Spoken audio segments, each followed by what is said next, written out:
வணக்கம். Welcome to Rohini Ashwin's law talks. இன்னைக்கு நம்ம வீடியோல எந்த டாபிக் பத்தி பார்க்க போறோம்னா ப்ராப்பர்ட்டி லா, அதாவது ப்ராப்பர்ட்டி ரெஜிஸ்ட்ரேஷன் ஓட ஒரு பேசிக் இன்ஃபர்மேஷனோட நம்ம இந்த வீடியோவில் பார்க்க போறோம். ஸோ ஒரு ப்ராப்பர்ட்டி டாக்குமெண்ட் நம்ம ரெஜிஸ்டர் பண்ணோம், அதுவும் அமாங் தி ஃபேமிலி மெம்பர்ஸ். ஒரு ஃபேமிலிக்குள்ள வந்து ஒரு ப்ராப்பர்ட்டி டாக்குமெண்ட் வந்து ட்ரான்ஸ்ஃபர் பண்ணி ரெஜிஸ்டர் பண்ணோம், ஓனர்ஷிப் ட்ரான்ஸ்ஃபர் பண்ணோம், ஒருத்தர் பேர்லேருந்து இன்னொருத்தர் பேருக்கு வந்து ரெஜிஸ்டர் பண்ணோம் அப்படின்னா எந்த மாதிரியான டீட் வந்து ரொம்ப செக்யூர்? சேல்ஸ் டீட் செக்யூரா இல்லை கிஃப்டாக கொடுக்கறது செக்யூரா?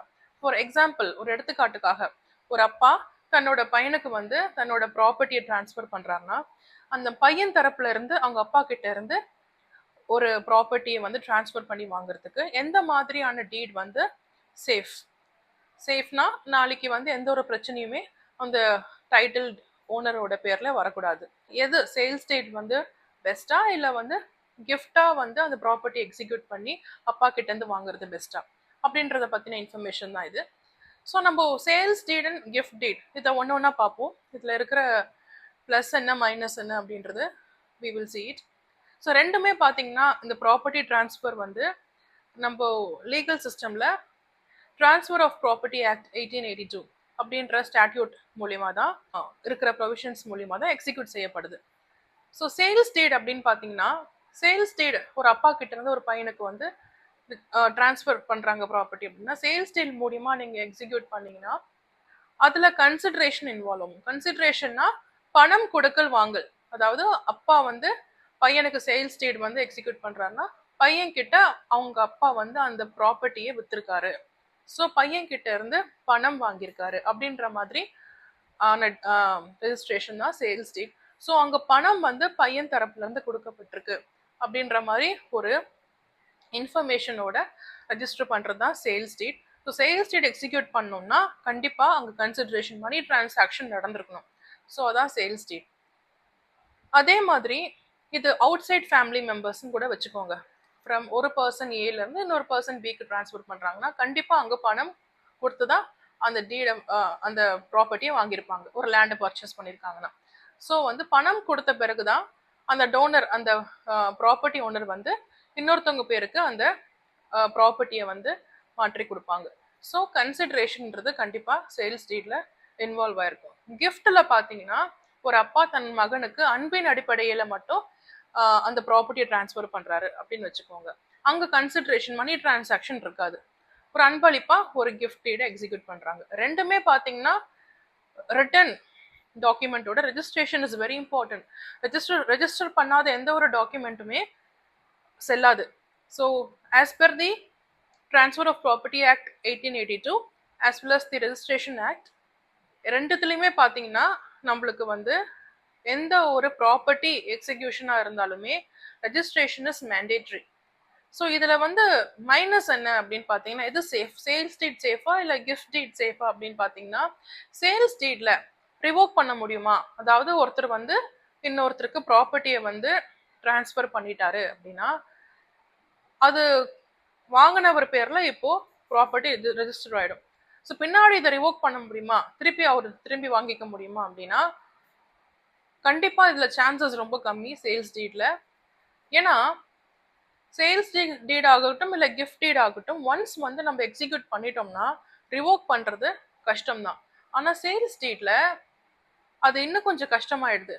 ஏன்னா ஒரே ஒரு கிரவுண்ட், ஒரு எக்ஸப்ஷனல் கிரவுண்ட்ஸ் மூலிமா வந்து இந்த டீட் எக்ஸிக்யூட் பண்ண பிறகு ரிவோக் பண்ணலாம். அது என்னதுன்னா ஃப்ராட், கோஹெஷன், அன்டியூ இன்ஃப்ளூயன்ஸ். அதாவது மிரட்டி வாங்கியிருக்காங்க ஒருத்தவங்க, மிரட்டி என்னை சைன் போட வச்சாங்க, மிரட்டி வந்து ரெஜிஸ்ட்ரேஷன் பண்ண வச்சாங்க அப்படின்ற ஒரு மிரட்டல் அடிப்படையில் பயமுறுத்தி வாங்கிட்டாங்க, என்ன ஒரு அன்டியூ இன்ஃப்ளூயன்ஸ் பண்ணி வாங்கிட்டாங்க, என்னோட ஒப்புதல் வந்து நான் முழு மனதோட கொடுக்கல. ஸோ இங்கே intention of the parties, both parties is very important. அதுவும் இல்லாமல் டிரான்ஸ்ஃபரரோட இன்டென்ஷன் வந்து இங்கே லீகல் சிஸ்டமில் ரொம்ப இம்பார்ட்டன்ட். ஸோ அந்த மிரட்டி வாங்கிட்டாங்க அப்படின்னு சொல்லின்ற அடிப்படையில் நீங்கள் கேஸ் ஃபைல் பண்ணாங்கன்னா டிரான்ஸ்ஃபரர் உங்களுக்கு வந்து சொத்தை எழுதி வச்சவங்க ஒரு கேஸ் ஃபைல் பண்ணாங்க அப்படின்னா அது அவங்க நிரூபிக்கப்படும் பட்சத்தில் அவங்க திருப்பி ரிவோக் பண்ணி வாங்கிக்கலாம். அது ரொம்ப rarest of the rare scenario தான்.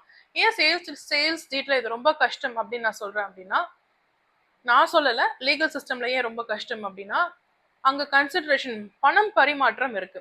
அவ்வளவு சீக்கிரமா வந்து ஒரு மிரட்டி வாங்குறவங்க இல்ல பயமுறுத்தி வாங்குறவங்க அவங்களே வில்லிங்கா வந்து பணம் கொடுத்து வாங்குவாங்க அப்படின்ற சான்சஸ் ரொம்ப கம்மி. ஸோ ஒரு சேல்ஸ் டீடை வந்து நீங்க எக்ஸிக்யூட் பண்ணிட்டீங்கன்னா ரிவோக் பண்றது ரொம்ப rarest of the rare scenario. அவ்வளோ சீக்கிரமா வந்து அந்த மாதிரி நீங்க ஒரு விஷயத்த ஃபைல் பண்ணி ரிவோக் பண்ண முடியாது. ஸோ சின்ஸ் அங்கே கன்சிடரேஷன் பணம் பரிமாற்றம் இது இருக்கிறதுனால சேல்ஸ் டீட் வந்து ரொம்ப செக்யூர். அதே மாதிரி கிஃப்ட்டுக்கு வரும். கிஃப்ட் வந்து அன்பின் அடிப்படையில் வந்து ஒருத்தர் வந்து இன்னொருத்தருக்கு டிரான்ஸ்ஃபர் பண்ணியிருக்காரு. ஒரு ஃபேமிலி மெம்பர்ஸாக இருக்கட்டும் இல்லை அவுட் சைட் பார்ட்டியாக இருக்கும். ஒரு கிஃப்ட் மூலியமா ஒரு ப்ராப்பர்ட்டி டிரான்ஸ்ஃபர் நடக்குது அப்படின்னா அங்கே வந்து பணம் பரிமாற்றம் இல்லை. ஸோ அங்கேயும் வந்து பார்த்தீங்கன்னா ரிவோக் பண்ணுறது கஷ்டம் தான். பட் இந்த ஃப்ராட் அன்டியூ இன்ஃப்ளூயன்ஸ் மிரட்டி வாங்கியிருக்காங்க இந்த மாதிரியான ஒரு கிரவுண்ட்ஸ் மூலியமா டிரான்ஸ்ஃபரர் வந்து பின்னாடி ஒரு ஃபைல் பண்ணிட்டாருன்னா ஒரு கேஸ் சிவில் கேஸ் ஃபைல் பண்ணியிருக்காரு சிவில் சூட் ஃபைல் பண்ணியிருக்காரு அப்படின்னா compared to sales deed gift டீட்ல வந்து அது கொஞ்சம் அந்த அளவுக்கு ரிஸ்கியா இருக்கு அது ப்ரூவ் பண்றது. ஏன்னா மிரட்டி வாங்குறவங்க கண்டிப்பா இன்ஃப்ளூயன்ஸ் பண்ணி வாங்குறவங்க கண்டிப்பா வந்து பணம் பரிமாற்றம் பண்ணி வாங்கியிருக்க மாட்டாங்க இல்லையா? ஸோ அந்த இடத்துல அந்த intention of fraud and undue இன்ஃப்ளூயன்ஸை ப்ரூவ் பண்றது கம்பேர்ட் டு சேல்ஸ் டீட் ஈஸியா இருக்கும். ஆனா ரெண்டுமே ரிவோக் பண்ண முடியாத ஒரு டீட் தான். இது எக்ஸப்ஷனல் கேஸ் மட்டும்தான். ஆனா compared to sales deed gift டீட்ல அது ப்ரூவ் பண்றது கொஞ்சம் ஈஸியா போயிடும். ஸோ கிஃப்ட் டீட்ல இன்னொரு விஷயம் பார்த்தீங்கன்னா கிஃப்ட் டீடை வந்து ஒரு கண்டிஷன் மென்ஷன் பண்ணி எக்ஸிக்யூட் பண்ணலாம். அதாவது என்னோட பையனோ என்னோட பொண்ணோ நாளைக்கு வந்து என்னை பார்த்துக்கல அப்படின்னா இது ரிவோக் ஆகி என்னோட பேர்லயே வந்துடும் அப்படின்ற மாதிரி ஒரு கண்டிஷன் மென்ஷன் பண்ணி கிஃப்ட் டீட்ல வந்து ரெஜிஸ்டர் பண்ணலாம். ஆனால் சேல்ஸ் டீட்ல எந்த ஒரு கண்டிஷனும் மென்ஷன் பண்ணி நம்ம ரெஜிஸ்டர் பண்ண முடியாது. ஸோ இந்த ஒரு விஷயத்தை அடிப்படையாக கொண்டு பார்த்தோம்னா கூட சேல்ஸ் டீட் வந்து ரொம்ப சேஃப். ஆல்சோ இந்த ரெண்டுத்தையுமே நம்ம வந்து ரிவோக் பண்ணணும்னா இன்டென்ஷன் ஆஃப் தி பார்ட்டிஸ் வந்து ரொம்ப இம்பார்ட்டண்டா பேஸ் வந்து இன்டென்ஷன் ஆஃப் தி டிரான்ஸ்ஃபரர் வந்து ரொம்ப செக் பண்ணுவாங்க. ஸோ எந்த ஒரு இன்ஃப்ளூயன்ஸ் இல்லாமல் டிரான்ஸ்ஃபரர் வந்து ப்ராப்பர்ட்டியை டிரான்ஸ்ஃபர் பண்ணியிருக்காங்கன்னா நீங்கள் சேஃப். இல்லை ரொம்ப மிரட்டி தான் என்னோட ஒப்புதல் வந்து வந்து முழு மனதோட நான் வந்து கொடுக்கல அப்படின்னு சொல்லி அவங்க கோர்ட்ல ப்ரூவ் பண்ணிட்டாங்கன்னா அது ரிவோக் பண்ண முடியும். So compared to gift deed sales deed is much more safer. ஏன்னா இன்டென்ஷன் அங்கே ப்ரூவ் பண்ணுறது ரொம்ப கஷ்டம். ஸோ நீங்கள் ஒரு ப்ராப்பர்ட்டி ஒரு தேர்ட் பர்சன் கிட்டேருந்து பர்ச்சேஸ் பண்ணுறீங்க அப்படின்னா ஆப்வியஸாக நீங்கள் ஒரு சேல்ஸ் டீட் தான் எக்ஸிக்யூட் பண்ணி ஆகணும். பிகாஸ் அங்கே ஒரு பணம் பரிமாற்றம் நடந்திருக்கும். ஸோ கன்சிடரேஷன் அங்கே இருக்கிறதுனால நீங்கள் சேல்ஸ் டீட்டாக தான் எக்ஸிக்யூட் பண்ணி ரெஜிஸ்டர் பண்ணுவீங்க. ஸோ ஆப்வியஸ்லி நீங்கள் சேஃபர் சைடில் தான் இருப்பீங்க. ஆனால் ஒரு டவுட் எப்போ வருதுன்னா ஃபேமிலி மெம்பர்ஸ் கிட்ட இருந்து நம்ம ப்ராப்பர்ட்டியை டிரான்ஸ்ஃபர் பண்ணி வாங்கும்போது தான் அங்கே வந்து ஒரு டவுட் வருது சேல்ஸ் டீடா இல்லை கிஃப்ட் டீடா அப்படின்னு. மோஸ்ட் ஆஃப் தி பீப்புள் ஏன் கிஃப்ட் டீட் ப்ரிஃபர் பண்ணுறாங்க அவேர்னஸ் இல்லாமல் அப்படின்னா it is because stamp duty வந்து கிஃப்ட் டீட்டில் கம்பேரிட்டிவாக லோ அண்ட் சேல்ஸ் டீட்டில் stamp duty is comparatively high. So ஒரு அவேர்னஸ் இருக்கிறவங்க கண்டிப்பாக சேல்ஸ் டீட் தான் போவாங்க. சேல்ஸ் டீட் தான் is much more secure.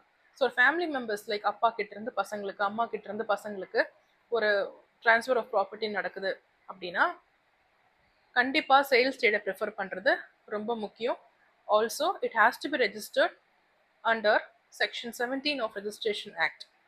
So, எந்த ஒரு டீட் எக்ஸிக்யூஷனும் ரெஜிஸ்ட்ரேஷன் இல்லாமல் பண்ணால் செல்லுபடி ஆகாது. Registration of documents is much more important and mandatory. So இந்த வீடியோ உங்களுக்கு ஒரு கம்ப்ளீட் அவேர்னஸ் கொண்டு வந்திருக்கோம். எந்த deed execution for property registration வந்து கம்ப்ளீட்லி சேஃப், ஒரு ப்ளஸ் என்ன மைனஸ் என்ன அப்படின்ற பற்றின கம்ப்ளீட் அவேர்னஸ் நீங்கள் இந்த வீடியோவில் பார்த்துருப்பீங்கன்னு நினைக்கிறேன். ஸோ இந்த மாதிரியான ஒரு யூஸ்ஃபுல் டிப்ஸோட ஃபோர்த் கம்மிங் வீடியோஸில் I'll be seeing you. So thank you.